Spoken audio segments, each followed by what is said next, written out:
Bismillahirrahmanirrahim. Assalamu alaikum students. This is Engineer Shahzad Ashraf and you are watching Top Grade. Students आज हम लोग second year जो है उसका जो इलेक्ट्रोस्टैटिक्स का यूनिट है उसमें से एक बहुत इंपॉर्टेंट यूनिट जो है कवर करने जा रहे हैं जो कि है चार्ज के बारे में।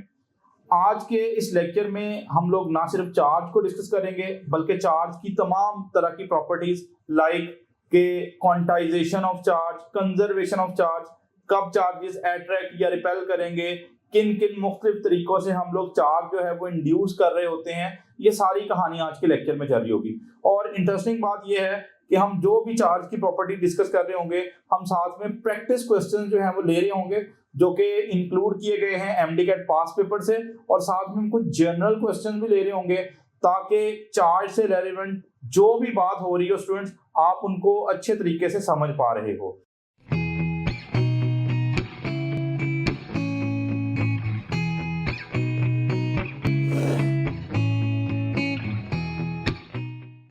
अस्सलाम वालेकुम, मेरा नाम करस मरियम, मुस्बा जावेद, मुदस्सिर अहमद, मेरा नाम शहजाद है। मेरे एमडी कैट में इस साल मार्क्स 182, 189, 187, 185 आउट ऑफ 200 मार्क्स हैं। मेरा admission Allama Iqbal medical college Lahore, Edward medical university Lahore, Khyber medical college, Dow medical college Karachi में एडमिशन हो गया। तो let's start with the definition of the charge कि चार्ज एक्चुअली है क्या। तो स्टूडेंट्स चार्ज याद रखिएगा ये किसी भी मटेरियल पार्टिकल की वो प्रॉपर्टी है जिसकी बिना पे it produces electric and magnetic effect. कि भाई चार्ज होगा तो इलेक्ट्रिक और मैग्नेटिक प्रॉपर्टीज होंगी और अगर चार्ज नहीं होगा तो इलेक्ट्रिक और मैग्नेटिक प्रॉपर्टीज नहीं होंगी। आइए इस बात को अंडरस्टैंड करने के लिए let's take some examples. Like students हमारे पास इलेक्ट्रॉन है, हम सबको पता है कि भाई इलेक्ट्रॉन के ऊपर नेगेटिव चार्ज है। तो मेरा आपसे क्वेश्चन है कि सोच के बताइएगा कि क्या इलेक्ट्रॉन का इलेक्ट्रिक फील्ड होगा। तो हमने पढ़ा था कि हर चार्ज पार्टिकल के सराउंडिंग में उसका इलेक्ट्रिक फील्ड होता है। तो चूंकि इलेक्ट्रॉन एक चार्ज पार्टिकल है लिहाजा इसका इलेक्ट्रिक फील्ड तो होगा, तो इट मींस कि इलेक्ट्रिकल प्रॉपर्टीज तो ये एग्जिबिट कर रहा है।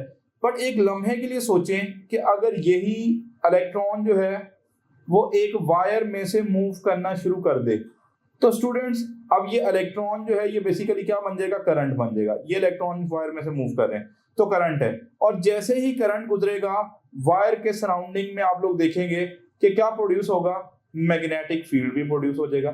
तो इट मींस के इलेक्ट्रॉन जो है जब वो फ्लो करना शुरू कर देंगे तो they will actually become current, और जब वो करंट फ्लो कर रहा होगा तो साथ में मैग्नेटिक फील्ड भी प्रोड्यूस हो रहा होगा। इसका मतलब है कि जो इलेक्ट्रॉन है वो मैग्नेटिक प्रॉपर्टीज भी एग्जिबिट कर रहा है। ओके, अब इसके बरक्स अगर हम लोग बात करें अबाउट द न्यूट्रॉन, जो न्यूट्रॉन है वो सब लोगों को पता है कि इट इज एक्चुअली न्यूट्रल। भाई इसके ऊपर नेट चार्ज जो है वो जीरो होता है।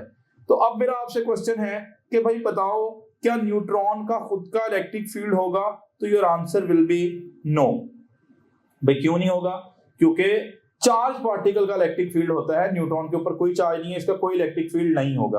अच्छा अगला क्वेश्चन कि भाई अगर यही न्यूट्रॉन जो है किसी वायर में से फ्लो करना शुरू कर दें, अगर यही न्यूट्रॉन्स किसी वायर में से फ्लो करना शुरू कर दें तो क्या उसके सराउंडिंग में मैग्नेटिक फील्ड होगा।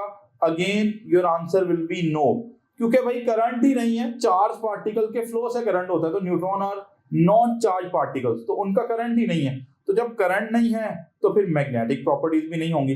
तो देखिए स्टूडेंट्स हमने एक एग्जांपल ली कि एक ऑब्जेक्ट जिसके ऊपर चार्ज था वो इलेक्ट्रिक और मैग्नेटिक बिहेवियर शो कर रहा था, लेकिन अगर एक पार्टिकल के पास चार्ज ही नहीं है तो वो इलेक्ट्रिक और मैग्नेटिक प्रॉपर्टीज एग्जिबिट नहीं कर रहा। इसका मतलब ये हुआ कि चार्ज की बिना पे ही किसी ऑब्जेक्ट के अंदर इलेक्ट्रिक और मैग्नेटिक जो है वो प्रॉपर्टीज एग्जिबिट हो रही हैं, अदरवाइज नहीं होंगी। होपफुली आपको डेफिनेशन समझ आ चुकी होगी। अब यहाँ पे दो बड़े इंपॉर्टेंट पॉइंट्स ऐड किए गए हैं कि मैस जो है that can exist without charge but charge can not exist without mass. इन दोनों पॉइंट्स को समझते हैं। तो let's take an example to understand the first point. जैसे फॉर एग्जांपल मैं एक न्यूट्रॉन की एग्जांपल लूं। स्टूडेंट्स जो न्यूट्रॉन है इसकी अगर हम लोग बात करें तो न्यूट्रॉन जो है इसका मैस हमने पढ़ा हुआ है, ये करीब करीब प्रोटॉन के मैस के करीब ही होता है, 1.67 10⁻⁻27 kg, यानी इसका मैस तो नॉन जीरो है। लेकिन मेरा सवाल है कि भाई चार्ज कितना है न्यूट्रॉन के पास, so your answer will be 0। It means हमें एक चीज समझ आई, जैसे न्यूट्रॉन की हमने एग्जांपल ली, इसका मैस तो है लेकिन इसके पास चार्ज नहीं है, तो इसका मतलब ये हुआ कि भाई जो मैस है वो चार्ज के बगैर एग्जिस्ट कर सकता है। न्यूट्रॉन का मैस तो है बट चार्ज नहीं है, it mean mass can exist without charge. Okay, अब अगली एक एग्जांपल लेते हैं। अगर मैं बात करूं इलेक्ट्रॉन या प्रोटॉन की, let's take an example of electron. तो जो इलेक्ट्रॉन है स्टूडेंट्स, उसके बारे में आप लोगों को पता है कि भाई इलेक्ट्रॉन जो है उसका चार्ज कितना है, नॉन जीरो। भाई इलेक्ट्रॉन के ऊपर कोई ना कोई चार्ज होता है और इलेक्ट्रॉन का कोई ना कोई मैस भी तो होता है ना, तो इलेक्ट्रॉन का मैस भी नॉन जीरो है। तो एक और एग्जांपल लेते हैं, लेट्स सपोज हमारे पास प्रोटॉन है। अब प्रोटॉन के बारे में सोचिएगा कि भाई प्रोटॉन का जो चार्ज है वो नॉन जीरो है, यानी चार्ज मौजूद है, जबकि प्रोटॉन का चार्ज नॉन जीरो है, तो प्रोटॉन का मैस भी तो नॉन जीरो है ना। तो इसका मतलब ये होगा कि दोनों पार्टिकल के पास चार्ज है और चार्ज के साथ साथ दोनों के पास मैस भी है। इसका मतलब ये हुआ कि जो चार्ज है वो मैस के बगैर एग्जिस्ट नहीं कर सकता। तो ये दोनों एग्जांपल से हमने दो बड़े इंपॉर्टेंट पॉइंट समझे। तो अब चार्ज के बारे में कुछ और इंपॉर्टेंट जो है वो चीजें हम लोग डिस्कस करते हैं। कुछ चीजें पूछी जाती हैं, लाइक चार्ज जो है उसकी टाइप ऑफ क्वांटिटी बताओ कि भाई ये स्केलर है या वेक्टर है या ये बेस है या डिराइव्ड है, और अगर ये डिराइव्ड है तो इसके बेस यूनिट्स भी पूछे जा रहे होते हैं। पास्ट पेपर्स का रेफरेंस रहेगा यहाँ पे। अच्छा, दो बड़ी सिंपल सी बातें स्टूडेंट्स कि चार्ज के बारे में याद रख लें कि it is actually a scalar quantity. इसकी इनफैक्ट कोई डायरेक्शन नहीं होती, और हमने 7 बेस क्वांटिटीज पढ़ रखी हैं, जहां पे हमने बात की थी कि जो करंट है वो बेसिकली बेस क्वांटिटी है, लेकिन वहां पे कहीं भी हमने चार्ज की बात नहीं की थी। तो चार्ज के बारे में याद कर लें कि charge is a derived quantity. Okay, scalar है, डिराइव्ड है। Okay, let's talk about the units of the charge. तो चार्ज के बड़े फेमस यूनिट्स हम लोग हमेशा पढ़ते आ रहे होते हैं, कूलॉम। अच्छा, अब कूलॉम के बारे में अगर मैं आपसे पूछूं कि बच्चों सोच के बताओ कि कूलॉम बेस यूनिट है या डिराइव्ड यूनिट है, तो भाई चूंकि चार्ज जो है वो डिराइव्ड क्वांटिटी है, लिहाजा ये जो कूलॉम होगा ये भी एक डिराइव्ड यूनिट होगा। और आपको एक चीज का पता है कि जितने भी डिराइव्ड यूनिट्स हैं उन्हें हम लिख सकते हैं इन टर्म्स ऑफ बेस यूनिट्स। तो अगर आपसे पूछा जाए कि भाई कूलॉम को लिखो इन टर्म्स ऑफ बेस यूनिट्स, जो कि पास्ट पेपर में पूछा भी गया है, तो फिर आप कूलॉम को किस तरह से बेस यूनिट्स की फॉर्म में लिख रहे होगे। आइए स्टूडेंट्स हम लोग उसकी तरफ बढ़ते हैं। आपने एक बड़ा फेमस फॉर्मूला पढ़ रखा है। जो चार्ज होता है वो एक्चुअली होता है करंट मल्टीप्लाई बाय टाइम। इंशाल्लाह अगली स्लाइड में जाके हम इसको ज्यादा मॉडिफाइड फॉर्म में पढ़ रहे होंगे। आप सबको आइडिया है कि ये फॉर्मूला कहाँ से आया। जो करंट होता है वो rate of flow of charge होता है, तो वहां से अगर आप चार्ज की वैल्यू मालूम करोगे स्टूडेंट्स, तो that will actually be current multiply by time. अब आपको पता है कि भाई जो चार्ज है उसके यूनिट्स क्या हैं, कूलॉम। ओके, करंट के यूनिट्स क्या हैं, एम्पेयर। टाइम के यूनिट्स क्या हैं, सेकंड। और इसका मतलब ये हुआ कि कूलॉम एक डिराइव्ड यूनिट है, और अगर आप इसके बेस यूनिट्स लिखोगे तो they will actually be ampere second. जैसे यहाँ पे एक रेफरेंस मौजूद है स्टूडेंट्स, ये MDCAT UHS 2016 का क्वेश्चन है, और यहाँ पे क्वेश्चन ये पूछा गया है कि चार्ज जो है उसका जो डिराइव्ड यूनिट है वो तो कूलॉम है, but if you right the Coulomb in terms of क्या भला, बेस यूनिट्स, तो कूलॉम को बेस यूनिट्स की फॉर्म में लिखेंगे तो हमारा राइट आंसर होगा क्या भला, एम्पेयर सेकंड। और इसी तरह ये UHS 2012 MDCAT पंजाब जो UHS का पेपर हुआ उसमें जो है वो एक क्वेश्चन पूछा गया, और क्वेश्चन देखें, क्वेश्चन की स्टेटमेंट आपके सामने है कि हमारे पास एक 5 माइक्रो कूलॉम का चार्ज है, how can you express in terms of base units. भाई 5 माइक्रो कूलॉम चार्ज को आप बेस यूनिट्स में कैसे लिख सकते हो।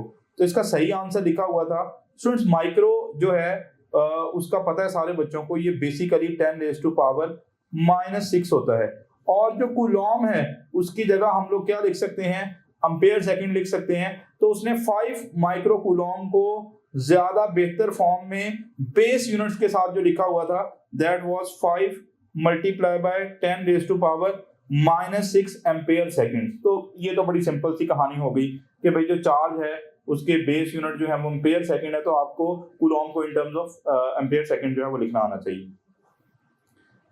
अच्छा, अब समटाइम एक मिसकॉन्सेप्शन है, बच्चे गलती कर रहे होते हैं। मैंने पास पेपर के क्वेश्चंस का रेफरेंस दिया है कि भाई चार्ज मालूम कैसे करते हैं। मैं इस टॉपिक के अंदर, इस वीडियो के अंदर आपको चार्ज मालूम करने के 2 फॉर्मूले बताऊंगा। दोनों को बड़े ध्यान से समझिएगा, बट पहले वाला फॉर्मूला ज्यादा टेक्निकल और ज्यादा इंपॉर्टेंट है। How to find the charge, भाई चार्ज कैसे पता लगाएंगे। स्टूडेंट्स, हम सब लोगों ने जो है वो basic definition of the current जो है वो पढ़ रखी है कि भाई जो करंट होता है वो rate of flow of charge होता है। भाई सही है। तो यहां से स्टूडेंट्स को बोला जाता है कि भाई चार्ज पता लगाओ, तो वो कहते हैं जो चार्ज है वो बेसिकली होगा करंट मल्टीप्लाई बाय टाइम। मैं कहता हूं सही है, लेकिन स्टूडेंट इस फॉर्मूले को थोड़ा मॉडिफाई करने की जरूरत है। भाई क्या मॉडिफिकेशन है सर, बताइएगा। अच्छा, मैं कहूंगा कि बेहतर तरीका है कि अगर आप चार्ज मालूम करने जा रहे हो तो आप करंट, भाई सही है करंट भी लिख सकते हो, बट ज्यादा बेहतर जो है वो आप यहां पे क्या लिखो, एवरेज करंट। अगर आप एवरेज करंट लिख लोगे तो फिर आप कभी गलती नहीं कर रहे होगे। जैसे S is equal to VT जो है ये सही फॉर्मूला नहीं है, हमेशा सही नहीं है। ज्यादा सही formula S is equal to V average multiply by T है। तो ज्यादा बेहतर है अगर आप एवरेज लिख लेंगे तो गलती से बच जाएंगे। तो मैं कहूंगा कि आप ये वाला फॉर्मूला जो है उसको ध्यान में रखो। और आपके सामने ECAT पास पेपर के 2 क्वेश्चंस का रेफरेंस है। ये दोनों क्वेश्चन इकट्ठे ही एक जगह पे आए हुए थे और स्टूडेंट ने बड़ा स्विफ्टली इसका आंसर किया, बट डे एंड पे जब उन्होंने की चेक की तो उन्हें पता चला कि भाई उनकी की में मिस्टेक है। वो जैसा सोच के क्वेश्चन को सॉल्व करके आए थे एक्चुअली वैसा आंसर आ नहीं रहा। तो फिर देखते हैं उन्होंने क्या गलती की ताकि हम भी उस गलती से बच सके। स्टूडेंट, पहले क्वेश्चन को देखते हैं, दैट इज क्वाइट सिंपल कि अ steady current of 5 ampere passes through a wire for 5 seconds. The value of the charge flowing through the wire will be. आपको करंट दे रखा है, आपको टाइम दे रखा है, and you have to talk about that charge कि charge कितना होगा। अब स्टूडेंट्स की बड़ी सिंपल सी बात कि सर आपने बताया कि चार्ज मालूम करना है तो लिखो क्या भला, करंट मत लिखो, लिखो एवरेज करंट मल्टीप्लाई बाय क्या होगा, टाइम। अब स्टूडेंट्स आपको एक चीज जो है वो अंडरस्टैंड करना है कि करंट कैसा गुजर रहा है। There is a steady current of 5 ampere, यानी करंट एक फिक्स वैल्यू का गुजर रहा है 5 एम्पीयर का।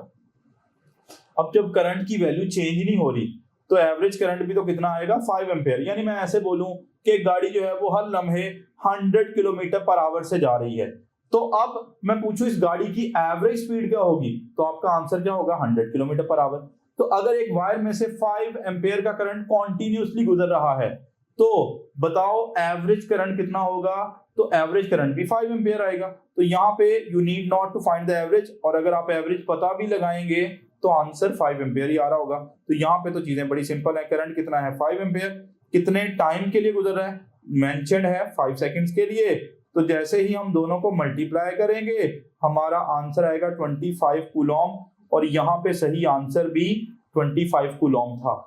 अब सर हम भी तो यही कर रहे हैं, चले अगर आप ये कर रहे हैं तो फिर अगले क्वेश्चन को सॉल्व कीजिएगा। स्टूडेंट्स यहाँ पे स्टेटमेंट को बड़े ध्यान से पढ़ने की जरूरत है। The current in a wire increases from 0 to 5 ampere. भाई कांस्टेंट करंट नहीं है, शुरू में करंट 0 था और आहिस्ता आहिस्ता बढ़ते बढ़ते बढ़ते करंट की वैल्यू जो है वो 5 एम्पीयर होगी, और ऐसा होने में 5 सेकंड्स लगे। टाइम इंटरवल भी दे रखा है, आपको बताना है कितना चार्ज फ्लो करेगा। अब स्टूडेंट्स ने वही बेसिक मिस्टेक की जो एक्चुअली वो कर रहे होते हैं कि उन्होंने देखा कि भाई करंट जो है वो 5 एम्पीयर का है, टाइम 5 सेकंड्स का है, उन्होंने ये वाला फॉर्मूला यूज करते हुए दोनों को मल्टीप्लाई करके 25 कूलॉम जो है वो आंसर उन्होंने कर दिया, but actually that was wrong answer. अब यहाँ पे उनकी अप्रोच थोड़ी गलत रही।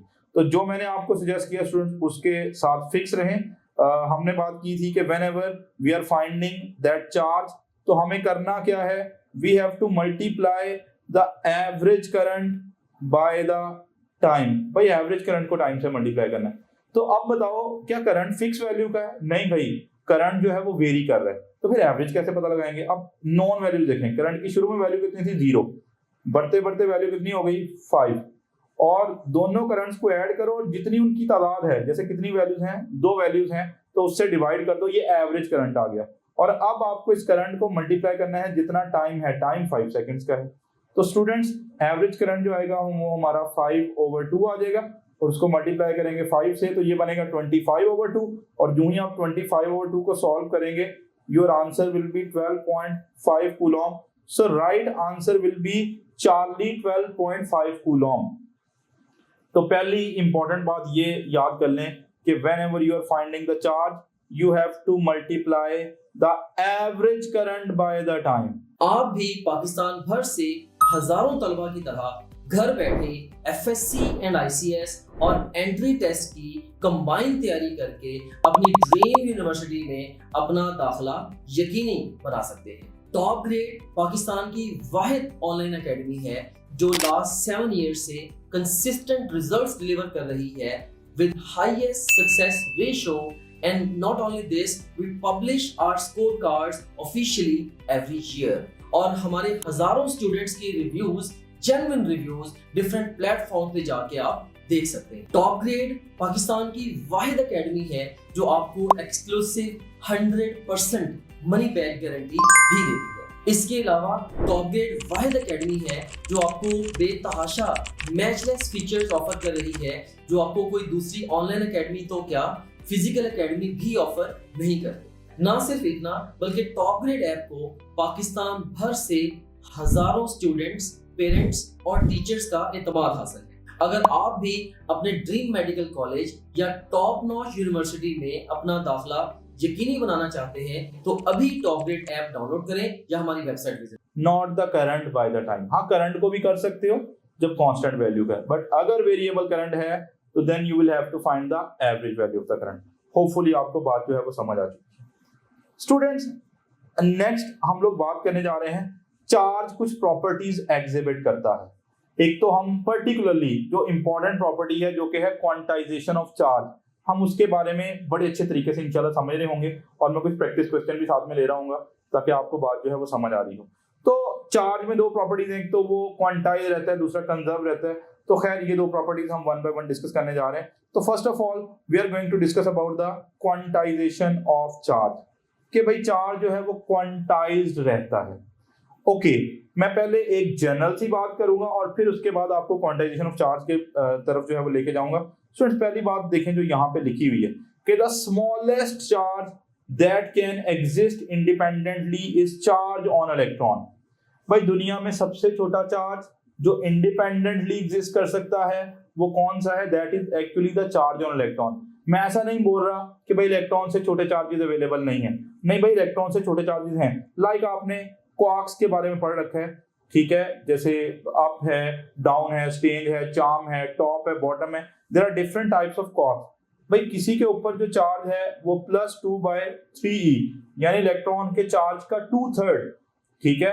किसी के ऊपर चार्ज जो है वो -1/3e है यानी इलेक्ट्रॉन के चार्ज से भी 3 गुना छोटा चार्ज। भाई इसका मतलब इलेक्ट्रॉन से छोटे चार्जेस अवेलेबल हैं, लेकिन इंटरेस्टिंग बात बताऊं कि ये इंडिपेंडेंटली एग्जिस्ट नहीं कर सकते। दुनिया में सबसे छोटा चार्ज जो इंडिपेंडेंटली एग्जिस्ट कर सकता है that is actually the charge on electron. तो इसका मतलब ये है कि जब भी हम चार्जेस की बात कर रहे होंगे कि एक बॉडी से दूसरे बॉडी की तरफ चार्ज आ रहा है या जा रहा है यानी चार्जेस का लेन देन हो रहा होगा, तो वो हमेशा इलेक्ट्रॉन्स के मल्टीपल्स की फॉर्म में हो रहा होगा क्योंकि दुनिया में सबसे छोटा चार्ज कौन सा अवेलेबल है? इलेक्ट्रॉन अवेलेबल है। चले खैर अभी सिर्फ ये सोचें कि दुनिया में सबसे छोटा चार्ज जो इंडिपेंडेंटली एग्जिस्ट कर सकता है दैट इज इलेक्ट्रॉन। ओके, अब अगली कहानी ये है कि चार्ज दुनिया में जब भी हम चार्ज की बात करेंगे ना तो that will exist in the multiple of fundamental charge यानी चार्ज ऑन इलेक्ट्रॉन। इस बात का क्या मतलब है इसको समझें और फिर इंपॉर्टेंट जो फॉर्मूला आ रहा है उसको हम अंडरस्टैंड करने की कोशिश करते हैं। लेट्स सपोज मैं कहता हूं कि मेरे पास एक ऑब्जेक्ट है, इसके ऊपर कितना चार्ज होगा? डेफिनेटली यहाँ पे कुछ ना कुछ चार्जेस का एक्यूमुलेशन है, इलेक्ट्रॉन्स का एक्यूमुलेशन है। तो समझ ले यहाँ पे एक इलेक्ट्रॉन मौजूद है। स्टूडेंट बताइएगा इस इलेक्ट्रॉन की वजह से इसके ऊपर कितना चार्ज होगा? -1e। अच्छा, एक और ऑब्जेक्ट है, मैं कहता हूँ लेट्स सपोज इसके पास 2 इलेक्ट्रॉन्स हैं, तो इसके पास चार्ज कितना होगा? -2e होगा। अगर किसी के पास 3 इलेक्ट्रॉन्स हैं तो इसके पास कितना चार्ज होगा? -3e चार्ज होगा। अब मेरा सवाल ये है कि क्या किसी ऑब्जेक्ट के पास 1.5e यानी 1.5 इलेक्ट्रॉन जितना चार्ज हो सकता है? भाई नहीं हो सकता। क्यों नहीं हो सकता?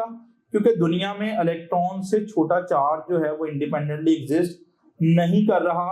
तो जब भी आप किसी भी ऑब्जेक्ट के ऊपर चार्ज लिखेंगे ना तो वो हमेशा इलेक्ट्रॉन्स के मल्टीपल में होगा। आप ऐसे समझ लें कि पाकिस्तान में सारे करेंसी नोट जो हैं हमने कहा जी बंद हो गए, और दुनिया में या पाकिस्तान में सबसे छोटा एक ही करेंसी नोट है, वो है 10 रुपीज का। तो आप जब भी किसी से लेन देन कर रहे होगे ना, तो बेसिकली वो 10 के मल्टीपल में होगा। यानी आप 10 रुपीज का जो है वो एक्सचेंज कर सकते हो, 20 का हो सकता है, 30 का हो सकता है, पर 25 का नहीं हो सकता, 35 का नहीं हो सकता। भाई क्यों नहीं हो सकता? क्योंकि जो बेसिकली सबसे छोटा यूनिट अवेलेबल है वो 10 रुपीज का है, तो हमेशा 10 के मल्टीपल्स में ही चीजें मिलेंगी। इसी तरह जो चार्जेस में सबसे छोटा यूनिट है वो इलेक्ट्रॉन है। तो जब भी आपको किसी ऑब्जेक्ट के ऊपर चार्ज ढूंढना है ना, तो वो आपको इलेक्ट्रॉन्स के मल्टीपल्स में ही मिल रहा होगा। Okay, so quantization of charge mean charge is available in the fixed amount. Fixed amount mean कि भाई 1e होगा या 2e होगा या 3e होगा। भाई इसके अलावा वाले चार्जेस 1.5e नहीं होगा, 0.5e नहीं होगा, आधे इलेक्ट्रॉन जितना नहीं होगा। तो फिर अगली कहानी में चलते हैं। मैंने पहला फॉर्मूला आपको बताया था चार्ज मालूम करने का, average current multiply by time, but there is another expression to find that charge. अब चार्ज मालूम करने के लिए एक और फॉर्मूला यूज करोगे, Q is equal to N। Sir ये कैसे आया? इसको एक तो फॉर्मूले को अंडरस्टैंड कर लें और फिर मैं बताता हूँ ये फॉर्मूला बना कैसे। स्टूडेंट्स Q के बारे में याद रखो कि Q कुछ और नहीं है, this is actually the total charge जितना उस सरफेस के ऊपर प्रेजेंट है। ओके, N क्या चीज है? This is actually number of electrons. Okay, और याद रखिएगा कि जो N की वैल्यू है, इसके बारे में दो बहुत इंपॉर्टेंट पॉइंट्स याद कर लो कि ये हमेशा इंटीजर्स में होगी। इंटीजर्स मीन यानी +-1, +-2, +-3 और सो ऑन। ये कभी भी फ्रैक्शन में नहीं हो सकती, यानी इसकी वैल्यू 1.5 नहीं हो सकती, 1.7 नहीं हो सकती, 2.3 नहीं हो सकती, क्योंकि इलेक्ट्रॉन से छोटा चार्ज अवेलेबल ही नहीं है। तो याद कर लें यहाँ पे n की वैल्यू जो है that can not be in fraction, it will always be in integers. भाई इंटीजर्स में ही होगी। और ई स्टूडेंट जो है वो बेसिकली क्या है? चार्ज ऑन इलेक्ट्रॉन है। तो this is actually the charge on electron. तो आपको इस फॉर्मूले का यूटिलाइजेशन आना चाहिए कि जब भी वो टोटल चार्ज देके नंबर ऑफ इलेक्ट्रॉन पूछे या नंबर ऑफ इलेक्ट्रॉन देके टोटल चार्ज पूछे, तो आपने Q is equal to N वाला फॉर्मूला यूज कर लेना है। लेकिन वही चार्जेस एक्सेप्टेबल हैं जहां पर N की वैल्यू जो है वो किसमें आ रही होगी? इंटीजर्स में आ रही होगी। ओके, अच्छा, अब इस बात को ज्यादा बेहतर तरीके से अंडरस्टैंड करने के लिए लेट्स टेक सम क्वेश्चंस। आपके सामने दो क्वेश्चन जो हैं वो रखे गए हैं, उन दोनों क्वेश्चंस को बड़े ध्यान से आपने जो है वो सॉल्व करना है। अब सवाल ये है कि क्या हम किसी बॉडी को 8 मल्टीप्लाई बाय 10⁻⁻18 कूलॉम का चार्ज जो है वो दे सकते हैं? यानी मैं सिंपली वही बात करूं, वही पुराने वाली, कि क्या हम किसी बंदे के साथ जो है वो 50 रुपीज का एक्सचेंज कर सकते हैं? तो सबसे छोटा नोट है 10 वाला। तो आप देखो जो 50 है वो 10 के मल्टीपल में बन रहा है, यानी वैल्यू जो है वो इंटीजर्स में ही आ रही है। 10 को 5 से मल्टीप्लाई करेंगे तो 50 बनेगा। तो यहाँ पे हम करने क्या जा रहे हैं? हमें टोटल चार्ज दे रखा है कि हम किसी बॉडी को कितना चार्ज देना चाह रहे हैं। तो यहाँ पे आपको करना क्या है? नंबर ऑफ इलेक्ट्रॉन्स कैलकुलेट करने, और अगर नंबर ऑफ इलेक्ट्रॉन्स की वैल्यू इंटीजर्स में आ जाए, फ्रैक्शन में ना आए, तो फिर उतना चार्ज हम किसी बॉडी को दे सकते हैं। यानी मैं एक सिंपल कहूँ कि क्या आप किसी बॉडी को जो है वो -2e का चार्ज दे सकते हो? तो आपका आंसर होगा यस। यहाँ पे देखो कितने इलेक्ट्रॉन एक्यूमुलेट करने हैं? 2। लेकिन अगर मैं बोलूं आप किसी बॉडी को -2.5e का चार्ज दे सकते हो, your answer will be no, क्योंकि 2.5e यानी 2.5 electrons they are not available. तो आपने n की सिंपली वैल्यू पता लगानी है, और अगर n की वैल्यू इंटीजर में आ जाएगा तो बात बन जाएगी, और अगर नहीं आएगी तो फिर हम कहेंगे हम इतना चार्ज नहीं दे सकते। अब चार्ज मालूम करने के लिए स्टूडेंट्स हमारे पास एक बेसिक फॉर्मूला है, Q इज इक्वल टू क्या होता है? NE। आज उसने हमें डाटा में बता दिया कि भाई हम उस ऑब्जेक्ट को टोटल कितना चार्ज देना चाहते हैं, जो कि है 8 मल्टीप्लाई बाय 10⁻⁻18 कूलॉम का चार्ज हम देना चाहते हैं। भाई इतने चार्ज के लिए मुझे वहां से कितने इलेक्ट्रॉन्स रिमूव करना पड़ेंगे? मीन टू से हमें नंबर ऑफ इलेक्ट्रॉन्स ढूंढना है, और E क्या है? 1 इलेक्ट्रॉन के ऊपर चार्ज। और स्टूडेंट्स 1 इलेक्ट्रॉन का चार्ज जो है वो आपको याद कर लेना है। आप इसको 16 मल्टीप्लाई बाय 10⁻⁻20 कूलॉम भी लिख सकते हो। नहीं सर हम तो 1.6 लिखते हैं, तो आप ये रूटीन बना लो MD कैट में कि डेसिमल हमेशा खत्म कर लेना है, और जब भी हम एक डेसिमल राइट पे आ रहे होंगे स्टूडेंट तो बेसिकली हम उतना ही नेगेटिव की पावर लिख रहे होंगे। तो खैर मैंने क्या किया, मुझे टोटल चार्ज दे रखा था जितना मैं ऑब्जेक्ट पे लाना चाहता हूँ, मुझे इलेक्ट्रॉन का चार्ज पता था, तो मैं यहाँ पे n यानी नंबर ऑफ इलेक्ट्रॉन्स के बारे में पता लगाऊंगा। तो आइए n के लिए स्टूडेंट्स इसको सॉल्व करते हैं। तो जो ही सॉल्व करेंगे ये बनेगा 8 multiply by 10 raise to power -18 coulomb, तो दोनों साइड पे कैंसिल हो जाएगा। उसको डिवाइड करें 16 मल्टीप्लाई बाय 10 की पावर -20 से। अब 8 और ओवर 16 को सॉल्व करेंगे तो ये 1/2 आ जाएगा। बाकी फंडा है 10 की पावर्स का, तो आप लोग जो ही 10 की पावर्स जो हैं उनको रीअरेंज करोगे तो 1/2 सबको पता है स्टूडेंट्स कितना होता है, 0.5 होता है, और 10 रेज़ टू पावर कितना आ गया, +2। +2 मीन कि हम 2 डेसिमल इधर आ सकते हैं। 2 डेसिमल का मतलब है कि यहाँ पे हमारा आंसर कितना आ रहा है, 50 आ रहा है। इसका मतलब ये होगा कि अगर हम किसी बॉडी को 8 multiply by 10 raise to power -18 coulomb का चार्ज देना चाहते हैं तो वहां से 50 इलेक्ट्रॉन्स जो हैं वो रिमूव करना पड़ेंगे। पॉजिटिव चार्ज आपको थोड़ा आगे चल के बताऊंगा कि इलेक्ट्रॉन के रिमूवल से आते हैं। खैर अभी हमें ये नहीं देखना कि चार्ज आ कैसे रहे, हमें देखना है कि भाई इलेक्ट्रॉन्स की जो तादाद आई है वो 50 आई है। अब मुझे बताएं 50 इलेक्ट्रॉन्स अवेलेबल हैं, भाई अवेलेबल हैं। अगर ये हमारा आंसर फ्रैक्शन में आ जाता, लाइक हमारा आंसर आता 45.7 इलेक्ट्रॉन, भाई हमें पता है भाई 45.7 इलेक्ट्रॉन जो है वो अवेलेबल नहीं है। तो चूंकि n की वैल्यू इंटीजर्स में आ रही है लिहाजा स्टूडेंट्स ये एक्सेप्टेबल है, हम किसी ऑब्जेक्ट को इतना चार्ज दे सकते हैं। फिर एक और बड़ा इंपॉर्टेंट क्वेश्चन आता है जो कि एमडी कैट में भी पूछा जा रहा होता है और नॉर्मली जो है ये हमारे एफएससी के एग्जाम में बात हो रही होती है कि बताओ how many electrons are there in 1 coulomb charge. भाई 1 कूलम चार्ज के अंदर कितने नंबर ऑफ इलेक्ट्रॉन्स होंगे। तो अगेन हमें चार्ज दे दिया गया and we will have to calculate the number of electron. तो बेसिक फॉर्मूले पे रहिएगा students, Q is equal to NE। हम क्या पता लगाना चाह रहे हैं, नंबर ऑफ इलेक्ट्रॉन्स। तो नंबर ऑफ इलेक्ट्रॉन्स की कहानी होगी Q/E। Q है जितना चार्ज हम वहां पे लाना चाह रहे हैं। भाई कितना चार्ज लाना चाह रहे हैं, 1 कूलम का चार्ज लाना चाह रहे हैं। और चार्ज ऑन इलेक्ट्रॉन सबको पता होना चाहिए 16 multiply by 10 raise to power -20 coulomb, अपनी रूटीन बना लें। ओके, अब ये कूलम और कूलम क्या हो जाएंगे, कैंसिल हो जाएंगे। बाकी हमें सॉल्व करना है वैल्यूज को। तो यहाँ पे स्टूडेंट्स बना 1/16 और ये 10 की पावर -20 को ऊपर ले जाए तो क्या हो जाएगा, +20। अब मैं जब भी एमडी कैट का लेक्चर दे रहा हूँ तो मैं साथ में इंशाल्लाह आपको बेसिक मैथ्स की ट्रिक्स कुछ बताता रहूंगा और वो आपने साथ साथ सीखते जाना है ताकि जब भी बेसिक मैथ्स का भी कोई क्वेश्चन आ रहा हो ना आप आसानी से सॉल्व कर पा रहे होगे। क्योंकि स्टूडेंट्स को एमडी कैट फिजिक्स में ज्यादा मसला तभी आता है जब न्यूमेरिक्स आ रहे होते हैं और न्यूमेरिक्स की उनकी अप्रोच बेहतर बनाने के लिए आपको चीजें साथ साथ सीखते जाना है। तो अब ये 1/16 भाई कैलकुलेटर लाओ तभी सॉल्व करेंगे। स्टूडेंट्स मैं आपको रिकमेंड कर रहा हूँ कुछ कॉमन फ्रैक्शंस जो है वो याद कर लें। सर वो कौन कौन सी, याद कर लो कि अगर 1/2 होगा तो दैट विल बी 0.5। कुछ कॉमन फ्रैक्शंस याद कर लें। 1/3 होगा तो 0.33 होगा, 1/4 होगा तो 0.25 होगा, 1/5 होगा तो 0.20 होगा, 1/6 होगा तो 0.16 होगा, 1/8 होगा तो 0.125 होगा और last but not the least अगर 1/16 होगा तो 0.0625 होगा। मैं इंशाल्लाह कुछ कॉमन स्क्वायर और स्क्वायर रूट्स की तरफ भी आऊंगा, बट यहाँ पे आपको फ्रैक्शन जो है वो याद कर लेनी है स्टूडेंट्स के जो फ्रैक्शंस हैं वो अब 1/16 आपको याद होना चाहिए। तो ये जो 1/16 है स्टूडेंट्स इसकी जगह पे हम लोग क्या लिख सकते हैं, वी कैन राइट, इसकी जगह पे लिख सकते हैं 0.0625 और मल्टीप्लाई बाय रहा क्या भला 10 की पावर प्लस का 20।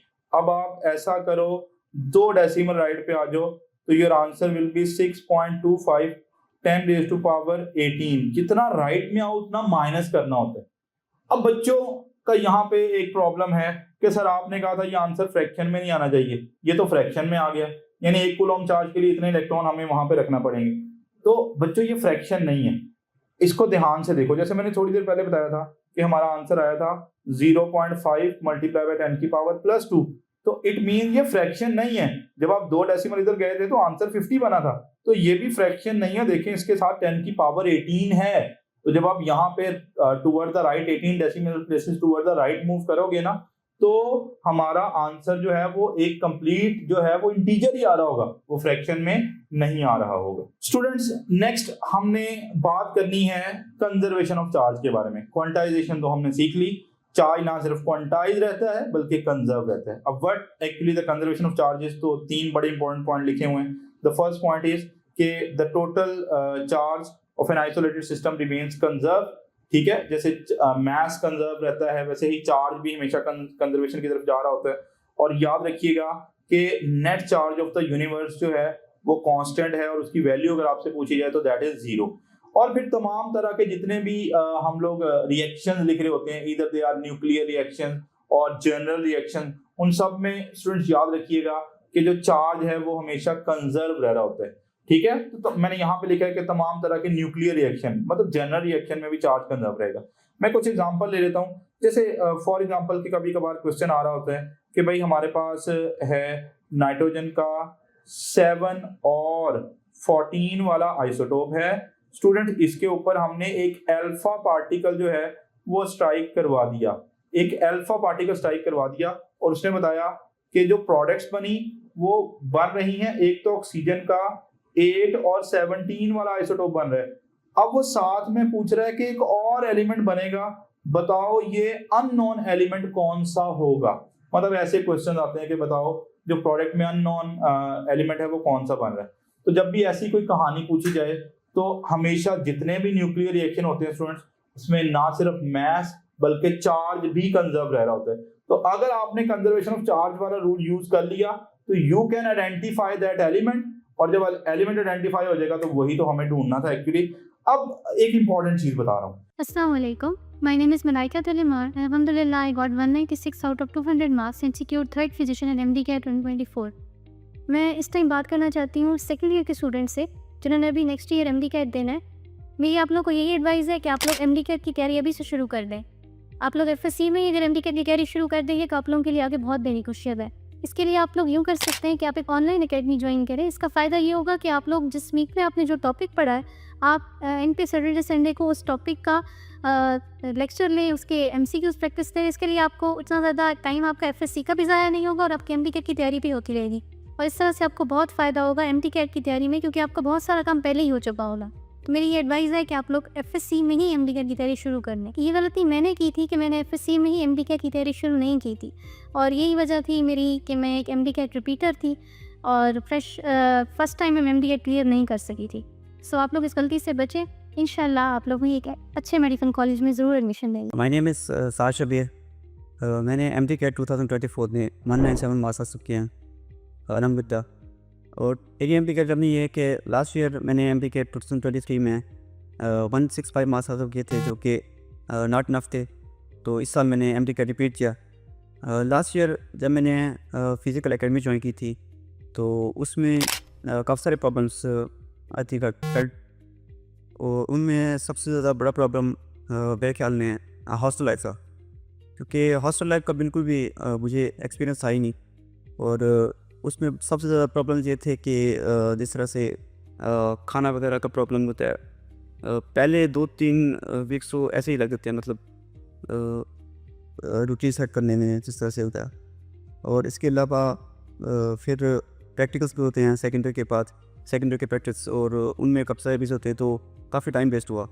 तो लास्ट ईयर देर नहीं हो सका था। इस साल मैंने बड़ी मॉडिफिकेशन करके प्रिपरेशन की और मैंने जनवरी 2024 में टॉपलेट ज्वाइन किया, जिसने मेरी बहुत हेल्प की 2024 के MDCAT को क्लियर करने की।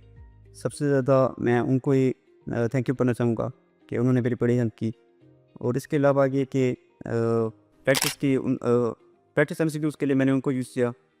सिर्फ फिज़िकल इवेंट में मैंने 1 मंथ के लिए ज्वाइन की, जो कि सिर्फ और सिर्फ टेस्ट के लिए, क्योंकि मैं थोड़ा डिफरेंट वे में टेस्ट लेना चाहता था। फिर 2024 का एग्ज़ाम किया तो माइंड में यह था कि टेस्ट जैसे होता है कि डिफ़िकल्ट टेस्ट, और पिछले साल का प्रेशर भी था थोड़ा, तो ये फीलिंग आ रही थी कि इस साल थोड़ा टफ लग रहा था। लेकिन अल्लाह का शुक्र है कि टॉप ग्रेड की वजह से और मेरी अपनी मेहनत की वजह से मेरा पेपर बहुत ज़्यादा अच्छा गया, मतलब उम्मीद से ज़्यादा अच्छा गया, जिसकी वजह से मैंने 197 मार्क्स हासिल किए और अल्हम्दुलिल्लाह पाकिस्तान में 3rd पोजीशन हासिल की। कि जब भी कोई भी एलिमेंट लिखा जाता है ना, ये मैं आपको कूलॉम्स लॉ में भी चल के बताऊंगा, लेकिन यहाँ पे सर्च की बात बता देता हूँ। कि भाई जब भी कोई एलिमेंट लिखा जाता है तो जितना उसका एटॉमिक नंबर होता है वो एक्चुअली उसके न्यूक्लियर चार्ज को रिप्रेजेंट कर रहा होता है। यानी अगर मैं पूछूं कि जो नाइट्रोजन है उसके न्यूक्लियस में कितना चार्ज पड़ा हुआ है तो वो कितना होगा 7e, यानी जितने 7 प्रोटॉन्स का चार्ज है। तो खैर जो एटॉमिक नंबर है वो हमेशा चार्ज को रिप्रेजेंट कर रहा है। और स्टूडेंट्स जो मास नंबर है याद रखिएगा ये हमेशा उस ऑब्जेक्ट के किसको रिप्रेजेंट कर रहा होगा, मास को। तो आई रिपीट कि जब भी कोई एलिमेंट लिखा जाता है तो जो एटॉमिक नंबर है वो रिप्रेजेंट कर रहा है चार्ज को और जो मास नंबर है वो रिप्रेजेंट कर रहा है मास को। तो तमाम तरह के न्यूक्लियर रिएक्शन में चार्ज और मास दोनों चीजें ही कंजर्व रहती हैं। तो अगर आपने कंजर्वेशन ऑफ चार्ज अप्लाई कर लिया तो students you can easily identify the element. अब हमें नहीं पता कि भाई यहाँ पर जो अननोन एलिमेंट है वो कौन सा बन रहा है, हमें यही आइडेंटिफाई करना है। तो ऐसा करते हैं, हम चार्ज को कंजर्व करते हैं। पहले रिएक्टेंट्स देखें बेटे, रिएक्टेंट में एक नाइट्रोजन है और एक अल्फा पार्टिकल है, उनके चार्जेस एटॉमिक नंबर रिप्रेजेंट कर रहे हैं चार्ज को। तो जो रिएक्टेंट है उनका चार्ज क्या बन रहा है, वो 9 बन रहा है। तो जो प्रोडक्ट्स बननी चाहिए उनका भी टोटल जो चार्ज है वो 9 बनना चाहिए। तो ऑक्सीजन के साथ कितना चार्ज कैरी कर रहा है, 8।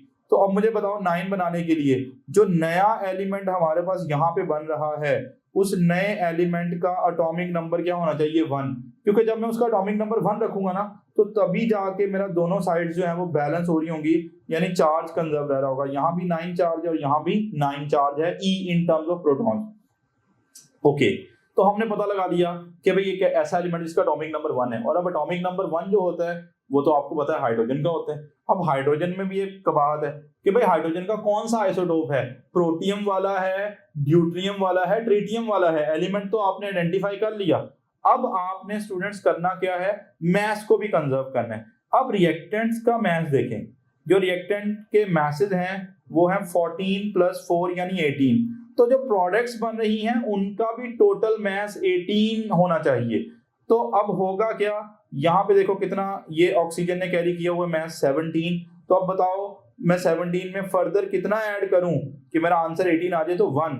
इसका मतलब है जो नया एलिमेंट बन रहा है उसका एटॉमिक नंबर भी 1 है और मास नंबर भी 1 है, लिहाजा ये कुछ और नहीं है बल्कि ये प्रोटॉन है।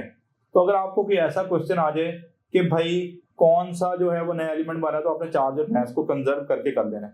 फिर आपने पेयर प्रोडक्शन के बारे में पढ़ा हुआ है जहां पे आपने photo electric effect, Compton effect और पेयर प्रोडक्शन की बात की थी।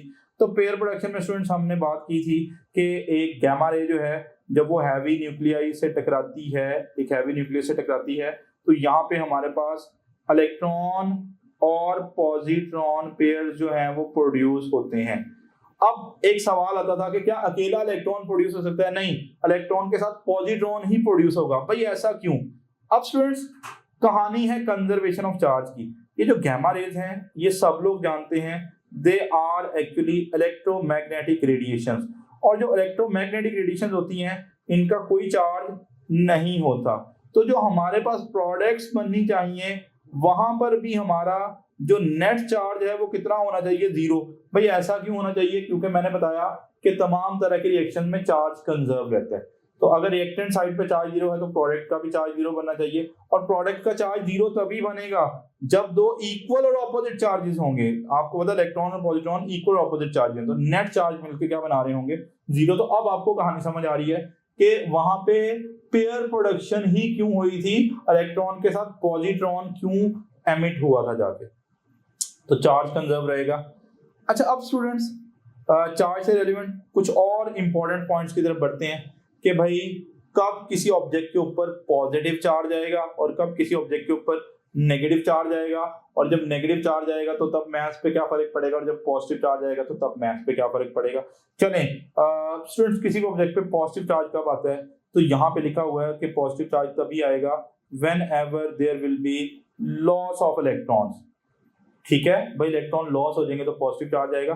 लेकिन कभी कभार ऑप्शन में लिखा होता है due to gain of proton. भाई सर प्रोटॉन भी गेन हो जाए तो प्रोटॉन पे पॉजिटिव चार्ज है, तो जब पॉजिटिव चार्ज आएगा तो नेट पॉजिटिव चार्ज तो बढ़ जाएगा ना, तो फिर गेन ऑफ प्रोटॉन भी होना चाहिए। नहीं, गेन ऑफ प्रोटॉन्स वाला ऑप्शन आप जो है वो कंसीडर नहीं कर रहे। भाई क्यों नहीं कर रहे बेटे? यूजुअली प्रोटॉन जो होते हैं वो न्यूक्लियस के अंदर होते हैं और इलेक्ट्रॉन जो होते हैं वो न्यूक्लियस के सराउंडिंग में ऑर्बिट कर रहे होते हैं। जनरली इलेक्ट्रॉन्स का लेन देन होता है, प्रोटॉन्स का नहीं होता। अब मैं बताता हूँ कि भाई पॉजिटिव चार्ज कब आएगा, नेगेटिव कब आएगा, और फिर हम कुछ इंपॉर्टेंट प्रीफिक्सेस की तरफ बढ़ रहे होंगे। लेट्स सपोज मैं कहता हूँ मेरे पास सोडियम है।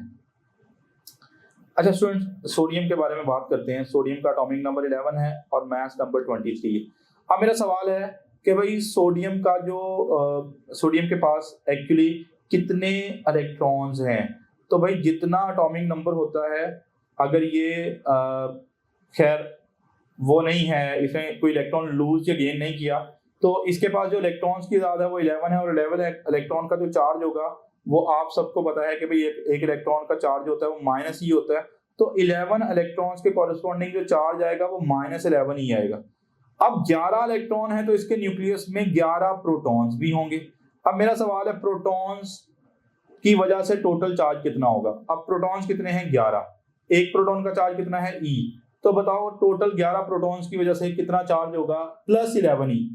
तो बताओ स्टूडेंट्स, इस सोडियम के ऊपर नेट चार्ज कितना है? 0। तो दुनिया में जो चीजें हैं वो यूजुअली न्यूट्रल होती हैं हमारे पास, तो फिर उस पर पॉजिटिव चार्ज कब आता है, नेगेटिव चार्ज कब आता है? तो एक लम्हे के लिए सोचें कि भाई इस सोडियम ने एक इलेक्ट्रॉन लॉस कर दिया। जब ये इलेक्ट्रॉन लॉस करेगा तो पहले 11 इलेक्ट्रॉन थे, अब इसके पास रह गए 10 इलेक्ट्रॉन। अब 10 इलेक्ट्रॉन की वजह से कितना चार्ज होगा? इलेक्ट्रॉन्स की तादाद कितनी है? 10। एक इलेक्ट्रॉन का चार्ज कितना है? -E। तो 10 इलेक्ट्रॉन की वजह से हमारे पास टोटल चार्ज कितना हो जाएगा? -10। प्रोटॉन तो लॉस या गेन नहीं हुए, नहीं, इलेक्ट्रॉन ही लॉस हुए हैं। तो स्टूडेंट्स, अब प्रोटॉन्स की वजह से कितना चार्ज है? वो ऑलरेडी 11 ही है। अब बताएं हमारे पास नेट चार्ज कितना आ गया? +11 और -10 को जब ऐड करेंगे तो हमारा आंसर आएगा +E, यानी 1E जितना चार्ज आ गया। तो बताओ पॉजिटिव चार्ज कब आया? जब इलेक्ट्रॉन का क्या हुआ? लॉस हुआ। तो जब भी इलेक्ट्रॉन का लॉस होगा तो पॉजिटिव चार्ज आएगा। और अगर आपने वो चार्ज कैलकुलेशन करना है तो students you need not to worry about it, आपने सिंपली फॉर्मूला यूज कर लेना है, Q = NE।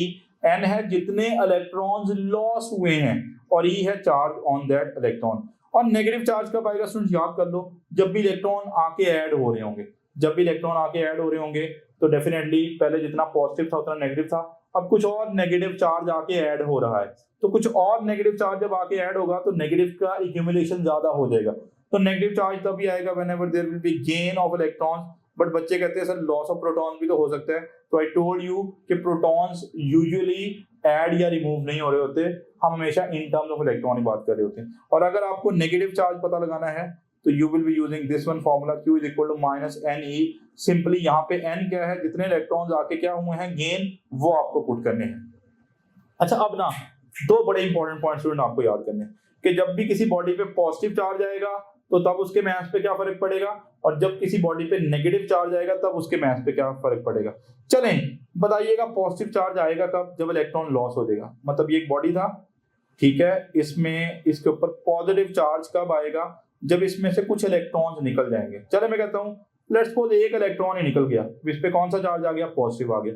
अब जब ये इलेक्ट्रॉन गया है तो आपको पता है इलेक्ट्रॉन का मास होता है 9.1 × 10⁻31 kg, या आप AMU में लिखेंगे तो 0.00055 AMU इसका मास होता है।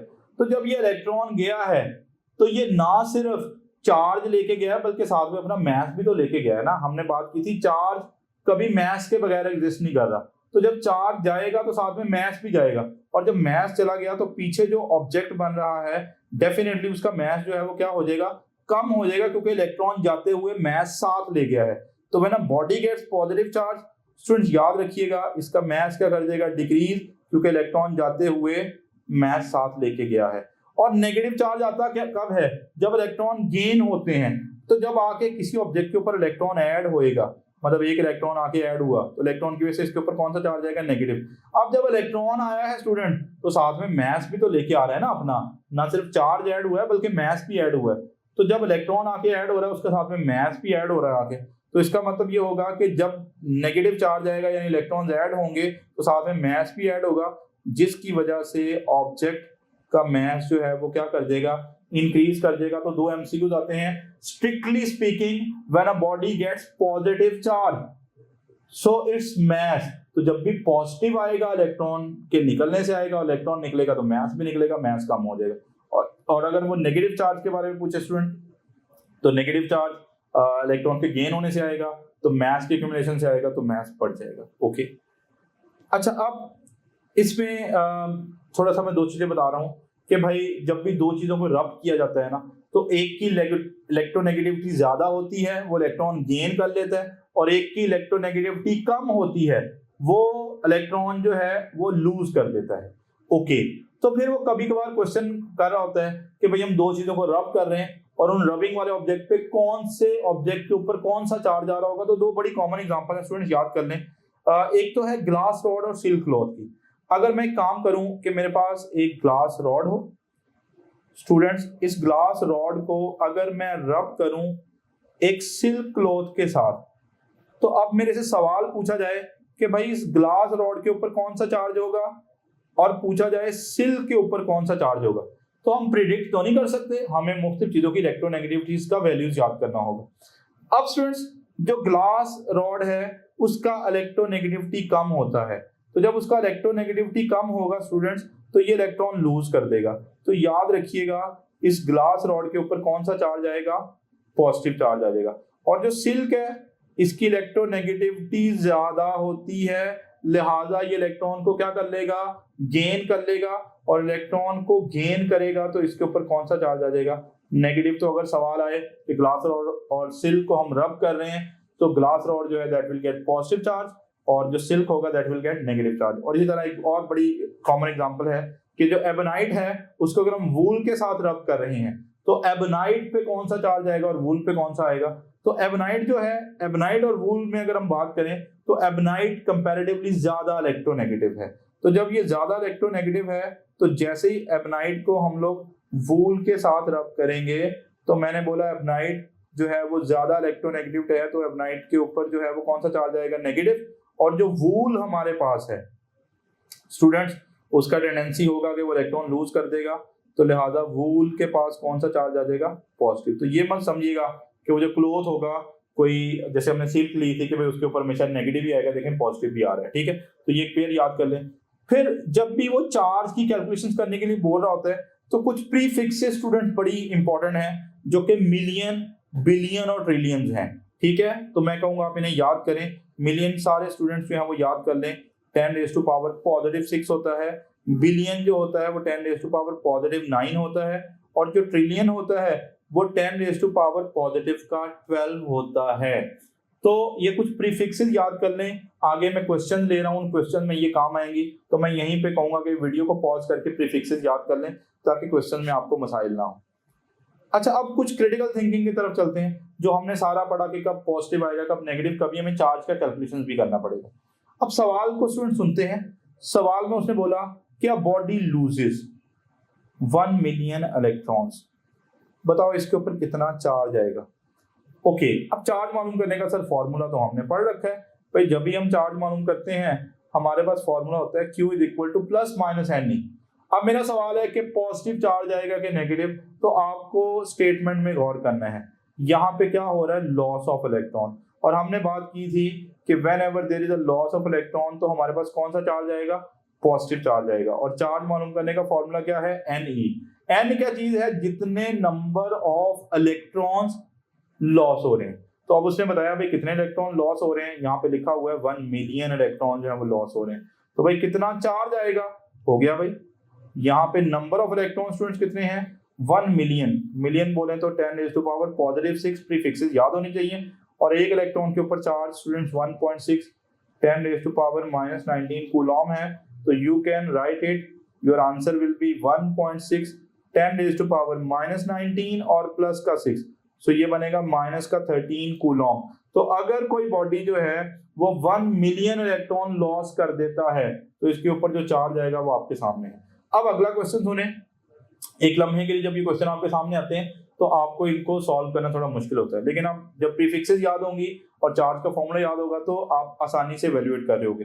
अब pitch ball gains, keyword gains 1 trillion electrons, the charge on it will be. अब बताओ एक पिच बॉल है, उसने 1 ट्रिलियन इलेक्ट्रॉन गेन किए हैं, तो चार्ज कितना होगा।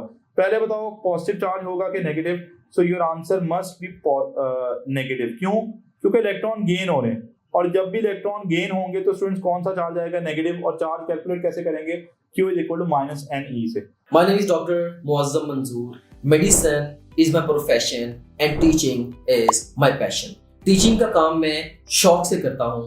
आज से 7 साल पहले मैंने ये रियलाइज किया कि जो बच्चे FSC, ICS और डिफरेंट एंट्री टेस्टों की तैयारी करते हैं उन्हें बहुत सारे मसाइल का सामना है। जैसे कि बहुत सारे स्टूडेंट्स एकेडमी जा ही नहीं सकते अपने एग्जाम्स की तैयारी के लिए, और जो एकेडमी में जाते भी हैं उन्हें फिर बहुत सारे मसाइल को फेस करना पड़ता है, जैसे कि एकेडमी की भारी फीसें, जाने आने का एक्सपेंस, इसके अलावा बेतहाशा टाइम का वेस्टेज, एक्स्ट्रा बहुत सारी कॉस्ट, बुक्स एंड नोट्स वगैरह की। सो इन सारे मसाइल को मद्देनजर रखते हुए मैंने एक सोल्यूशन डिवाइस किया बैक इन 2017, और उसको मैंने नाम दिया टॉप ग्रेड ऑनलाइन एकेडमी का। तो टॉप ग्रेड ऑनलाइन एकेडमी से लास्ट 7 इयर्स में मैंने हजारों स्टूडेंट्स को FSC, ICS और डिफरेंट एंट्रेंस एग्जाम्स जैसे कि MD कैट, ECAT, प्यास, फास्ट, नर्स, जीकी या पाकिस्तान की तमाम टॉप नॉच यूनिवर्सिटीज के एंट्रेंस एग्जाम्स की तैयारी करवाई, और अल्हम्दुलिल्लाह हजारों स्टूडेंट्स डिफरेंट इंस्टीट्यूशन में या पाकिस्तान की टॉप नॉच यूनिवर्सिटीज में आज बैठे हैं। शायद पाकिस्तान में कोई भी ऐसा मेजर या टॉप नॉच इंस्टीट्यूशन नहीं है जहाँ पे अल्हम्दुलिल्लाह मेरे स्टूडेंट्स ना बैठे हों। So top grade it really work. Top grade ने वाकई ये 7 साल काम करके मुझे रियलाइजेशन हुई कि बहुत सारे स्टूडेंट्स के प्रॉब्लम्स जो कि अनसॉल्व थे टॉप ग्रेड से पहले, उन्हें जेन्युइनली सॉल्व किया है। अगर आप भी चाहते हैं कि आप भी अपनी ड्रीम यूनिवर्सिटी में दाखिला ले सकें और आप भी हमारे हजारों स्टूडेंट्स की कम्युनिटी के अंदर शामिल हो सकें, तो अभी टॉप ग्रेड ऐप डाउनलोड करें या हमारी वेबसाइट विजिट करें। अच्छा, एन क्या चीज है? जितने नंबर ऑफ इलेक्ट्रॉन्स गेन हुए हैं, कितने हैं? 1 ट्रिलियन। और ट्रिलियन जरा रिकॉल करो कितना था? That was 10 raise to power positive 12 million, billion, trillion. Okay, और एक इलेक्ट्रॉन के ऊपर चार्ज कितना है? 1.6 10 raise to power -19 coulomb. So your final answer will be 1.6 और 10 रेज़ टू पावर -19 और प्लस का 12, तो -7 कूलॉम का हमारे पास चार्ज बनेगा स्टूडेंट्स। तो ये मिलियन, बिलियन, ट्रिलियन वाले कॉन्सेप्ट और चार्ज कब पॉजिटिव होगा कब नेगेटिव होगा उसको हमने यूटिलाइज कर दिया।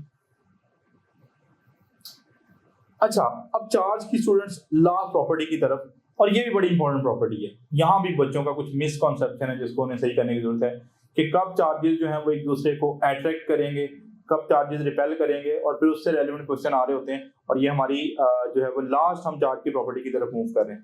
अच्छा, स्टूडेंट जनरली सोचते हैं कि भाई एक चार्ज बॉडी जो है वो हमेशा ऑपोजिटली चार्ज बॉडी को अट्रैक्ट करेगा। नहीं स्टूडेंट्स, याद रखिएगा कि भाई सही है, ऑपोजिट को तो कर ही रहा है, लेकिन साथ ही साथ में एक चार्ज बॉडी जो है वो न्यूट्रल बॉडी को भी अट्रैक्ट कर सकते हैं सर, न्यूट्रल बॉडी को भी अट्रैक्ट कर सकता है। ओके, अब हमारा कॉन्सेप्ट ये है कि neutral body mean it doesn't have any kind of charge. मैं एक एग्जांपल लेता हूँ। अच्छा चलें, लेट्स सपोज मैं कहता हूँ मेरे पास एक ऑब्जेक्ट है, उसके ऊपर पॉजिटिव चार्ज है। ओके, ये हमारे पास एक ऑब्जेक्ट जिसके ऊपर स्टूडेंट्स क्या है? पॉजिटिव चार्ज है। तो यहाँ पे एक ऑब्जेक्ट मैंने रखा हुआ है, इसके ऊपर लेट्स सपोज मैं कहता हूँ नेगेटिव चार्ज है। अब मुझे ये बताएं कि भाई ये जो पॉजिटिव चार्ज है ये नेगेटिव चार्ज को क्या करेगा? ऑब्वियसली ये क्या करेगा? अट्रैक्ट करेगा। तो देखो एक चार्ज बॉडी जो है वो अपोजिट चार्ज बॉडी को अट्रैक्ट कर रहा है, लेकिन मैंने एक दूसरा पॉइंट लिखा जहां पे मैंने लिखा कि एक चार्ज बॉडी जो है वो न्यूट्रल बॉडी को भी अट्रैक्ट कर सकते हैं। अब ये कहानी समझ में नहीं आ रही। अच्छा, पहली बात स्टूडेंट याद रखें कि न्यूट्रल डजंट मीन के the object doesn't have any kind of charge. Neutral का मतलब ये होगा कि चार्ज है लेकिन नेट चार्ज कितना है? 0। जैसे मैं बात करूं, फॉर एग्जांपल हम न्यूट्रॉन की बात करते हैं। अब न्यूट्रॉन के बारे में सब लोग सोचते हैं कि भाई न्यूट्रॉन के ऊपर कोई चार्ज नहीं है। हाँ, लेकिन उसको ज्यादा बेहतर कहना यह है कि न्यूट्रॉन का नेट चार्ज कितना है? 0। असल में न्यूट्रॉन के अंदर चार्जेस होते हैं। न्यूट्रॉन के अंदर एक अप क्वार्क होता है और 2 स्टूडेंट डाउन क्वार्क्स होते हैं। अब मैं आपको मजे की बात बताऊं, जो अप क्वार्क है, अप वाले क्वार्क यानी एक अप होता है और 2 स्टूडेंट डाउन क्वार्क होते हैं। अब मैं टोटल चार्ज निकालता हूं। एक अप क्वार्क का चार्ज जो होता है वो 2/3e होता है, और एक डाउन क्वार्क का चार्ज कितना होता है? -1/3। दूसरे डाउन क्वार्क का चार्ज कितना होगा? -1/3e। जब आप इन तमाम को ऐड करोगे तो न्यूट्रॉन के ऊपर जो नेट चार्ज आएगा वो कितना आएगा? 0 आएगा। तो न्यूट्रॉन पे नेट चार्ज इस वजह से जीरो है कि न्यूट्रॉन के पास बराबर अमाउंट में पॉजिटिव और नेगेटिव चार्जेस हैं। तो याद कर लो, जब भी हम किसी न्यूट्रल ऑब्जेक्ट की बात करेंगे ना, तो आपको फौरी आपके माइंड में आना चाहिए कि इस न्यूट्रल ऑब्जेक्ट के अंदर बराबर अमाउंट में पॉजिटिव और नेगेटिव चार्जेस हैं। तो अब आपको समझना आसान होगा कि एक चार्ज बॉडी न्यूट्रल बॉडी को भी अट्रैक्ट कर सकता है। अब मैं एग्जांपल लेता हूं कि लेट्स सपोज मैं कहता हूं मेरे पास एक पॉजिटिव चार्ज बॉडी है, उसके पास मैंने क्या रख दिया, एक न्यूट्रल ऑब्जेक्ट रख दिया। Okay, this one is the neutral object. अब मैंने यहाँ पे लिखा कि भाई ये न्यूट्रल को भी अट्रैक्ट करेगा। सर वो कैसे? अब न्यूट्रल अमाउंट में न्यूट्रल ऑब्जेक्ट पे बताया it has equal amount of positive and negative charge. तो ये क्या करेगा कि भाई ये जो पॉजिटिव चार्ज है ये इसके नेगेटिव चार्जेस को एक साइड पे अट्रैक्ट करके इधर एक्यूमुलेट कर लेगा, और ये पॉजिटिव इसके पॉजिटिव को रिपेल करेगा, तो ये पॉजिटिव चार्जेस सारे दूसरी साइड पे चले जाएंगे। इसमें पॉजिटिव और नेगेटिव दोनों थे, तभी ये न्यूट्रल था, बराबर अमाउंट ऑफ पॉजिटिव नेगेटिव था। तो इस पॉजिटिव ने क्या किया, नेगेटिव को इस साइड पे ले आया और पॉजिटिव को रिपेल करके। अब बताओ इस पॉजिटिव और नेगेटिव में अट्रैक्शन होगी कि नहीं होगी? भले ये मोमेंटरी अट्रैक्शन होगी लेकिन अट्रैक्ट तो कर रहा है ना। तो याद रखिएगा, एक चार्ज बॉडी जो है वो दो तरह के ऑब्जेक्ट्स को अट्रैक्ट कर सकता है, एक तो ऑपोजिट चार्ज को और दूसरा न्यूट्रल को। और न्यूट्रल बॉडी को किस प्रोसेस के जरिए अट्रैक्ट करेगा? That will be electrostatic induction. Okay, repulsion. हाँ, अगर मैं रिपल्जन की बात करूं तो स्टूडेंट्स एक चार्ज बॉडी जो है वो रिपेल कर सकता है सिर्फ सिमिलर चार्ज बॉडी को। यानी मैं बोलूं एक ऑब्जेक्ट है, ये एक और ऑब्जेक्ट को रिपेल कर रहा है, बताओ इस ऑब्जेक्ट पे कैसा चार्ज होगा? अगर ये पॉजिटिव है और ये किसी और ऑब्जेक्ट को रिपेल कर रहा है तो डेफिनेटली वहां पर भी कौन सा चार्ज होगा? पॉजिटिव ही होगा। तो सिमिलर चार्जेस रिपेल करेंगे, लेकिन अट्रैक्शन ऑपोजिट के साथ भी हो सकती है, न्यूट्रल के साथ भी हो सकती है। ओके, अच्छा, दो बड़े इंपॉर्टेंट पॉइंट कि रिपल्जन जो है that confirms the nature of charge on a body और the sure test of a charge is repulsion. अच्छा, मैं इन दोनों पॉइंट्स पे वापस आता हूं। मैंने इन दोनों पॉइंट्स को समझाने के लिए दो क्वेश्चन ले रखे। ओके, आइए स्टूडेंट्स पहले क्वेश्चन की तरफ बढ़ते हैं कि a positive charge body X attracts another body Y, the charge on Y can be. यानी सवाल ये है कि एक ऑब्जेक्ट है जिसका नाम एक्स है और इस एक्स वाले ऑब्जेक्ट के ऊपर इनफैक्ट कौन सा चार्ज है? पॉजिटिव चार्ज है। ओके, मैं इस बॉडी का नाम एक्स रख रहा हूं और इसके ऊपर पॉजिटिव चार्ज है। अब ये क्या कर रहा है? ये एक और बॉडी को जिसका नाम क्या है? वाई, से दिस इज द वाई। ये वाई को क्या कर रहा है स्टूडेंट्स? उसने बताया कि ये वाई वाले ऑब्जेक्ट को इनफैक्ट क्या कर रहा है? अट्रैक्ट कर रहा है स्टूडेंट। अब बताओ वाई पे कौन सा चार्ज होगा? अब ऑप्शन अल्फा को देखते हैं। ऑप्शन अल्फा में लिखा पॉजिटिव। भाई नहीं, पॉजिटिव जो है वो कभी भी पॉजिटिव बॉडी को अट्रैक्ट नहीं कर सकता, ऐसा नहीं है। Okay, negative. बीटा ऑप्शन सही लग रहा है भाई, कभी भी आपने कंप्लीट ऑप्शन पढ़े बगैर आंसर नहीं करना। तो अभी स्टूडेंट्स को फिल वक्त लग रहा है कि भाई सही है, हो सकता है इस वाई वाले ऑब्जेक्ट के ऊपर कौन सा चार्ज हो? नेगेटिव चार्ज हो। अगर नेगेटिव हुआ तो फिर एक्स पे पॉजिटिव है तो दोनों में अट्रैक्शन, तो बीटा वाला ऑप्शन सही लग रहा है। लेकिन चार्ली को आपने देखा ही नहीं, चार्ली में न्यूट्रल लिखा हुआ है। अब मुझे ये बताओ, हो सकता है इस वाई वाले ऑब्जेक्ट के ऊपर न्यूट्रल चार्ज हो? भाई न्यूट्रल से कैसे अट्रैक्शन होगी? अब न्यूट्रल में आपको कहानी पता है कि नेगेटिव इधर आ जाएंगे, पॉजिटिव इधर चले जाएंगे, अट्रैक्शन तो फिर भी हो जाएगी। तो वाई नेगेटिव भी हो सकता है, न्यूट्रल भी हो सकता है। फिर ज्यादा बेहतर ऑप्शन ये है कि आप चूज करो कि दोनों पॉसिबल हैं। हो सकता है वाई के ऊपर नेगेटिव चार्ज हो सकता है वाई के ऊपर कौन सा चार्ज हो? न्यूट्रल। अब मेरा आपसे एक सवाल है कि स्टूडेंट्स कंफर्म बताओ वाई के ऊपर के एक चार्ज कौन सा होगा? क्या वो नेगेटिव होगा कि न्यूट्रल होगा? आप श्योरिटी के साथ नहीं बता सकते। आपका आंसर है, आप कह रहे हो एक्स वाला अगर वाई को ट्रैक कर रहा है तो वाई के ऊपर या तो, यानी अगर एक्स के ऊपर पॉजिटिव चार्ज है और वो वाई वाले को ट्रैक कर रहा है, फिर वाई वाला या तो नेगेटिवली चार्ज है या न्यूट्रल है। देयर इज अ वर्ड या, यानी आप श्योरिटी, यानी मैं कहता हूं एक आंसर करो, आप कहोगे नहीं सर या तो नेगेटिव है या न्यूट्रल है।